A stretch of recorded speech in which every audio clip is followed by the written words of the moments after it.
আল্লাহ তাআলা সাইয়েদনা ইব্রাহিম আলাইহিস সালামকে বললেন যে, ইব্রাহিম, এবার আরো বড় একটি কাজে তোমাকে অ্যাসাইন করব, বড় একটি মিশনে পাঠাবো। সেটা হচ্ছে আমার ঘরকে তোমার আবার পুনর্নির্মাণ করতে হবে, অর্থাৎ রিকনস্ট্রাক্টিং দ্য কাবা। কারণ আমরা জানি কাবা প্রথম নির্মাণ করেছিল ফেরেশতারা, তারপর করেছিল আদম আলাইহিস সালাম, তারপর করেছিল নূহ আলাইহিস সালাম।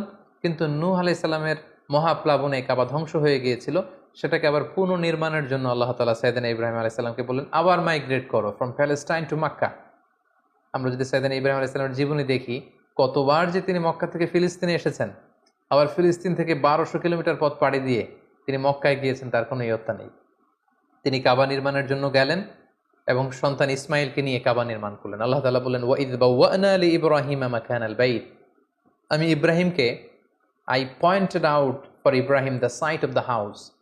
কাবা ঘরের সাইটটা আমি দেখিয়ে দিলাম, এটা কতটুকু উঁচু হবে, কতটুকু দৈর্ঘ্য হবে, কতটুকু প্রস্থ হবে, তার সবটুকু আমি ইব্রাহিমকে বুঝিয়ে দিলাম।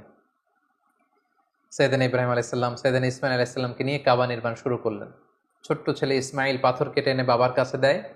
বাবা ইব্রাহিম আলাইহিস সালাম রাজমিস্ত্রির ভূমিকায় অবতীর্ণ হলেন। তিনি নিজ হাতে আল্লাহ তাআলার ঘর কাবা তিনি নির্মাণ করতে শুরু করলেন। বাপ ছেলে দুজনই পড়তে আরম্ভ করলেন, রব্বানা তাকাব্বাল মিন্না ইন্নাকা আনতাস সামিউল আলিম। হে আল্লাহ, আপনি আমাদের পক্ষ থেকে এই ইফোর্ট, এই ডেডিকেশনকে, এই কাজকে আপনি কবুল করে নেবেন। এবং আল্লাহ তাআলা বললেন যে, ওয়াইদ জাআলনাল বাইতা মাসাবাতান লিন-নাসি ওয়া আমনা। আমি এই কাবা ঘরকে, ইব্রাহিম ইসমাইলের পদধূলি ধন্য এই কাবা ঘরকে গোটা বিশ্বের মানুষের মিলন কেন্দ্র বানালাম। যেটা আমরা হজ উমরার সময় দেখি, more than 2 million Muslims they gather together in কাবা।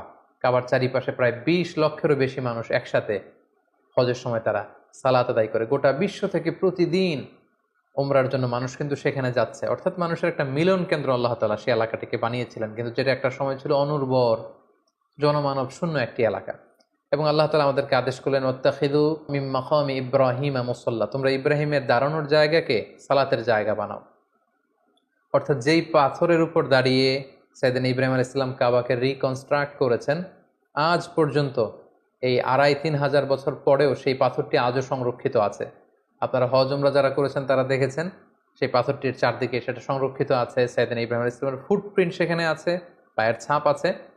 এবং সেটাকে সামনে রেখে টু দ্য ডাইরেকশন অফ কাবা সালাত পড়াকে আল্লাহ তাআলা আমাদের জন্য অবধারিত করেছেন, তিনি আমাদেরকে আদেশ করেছেন।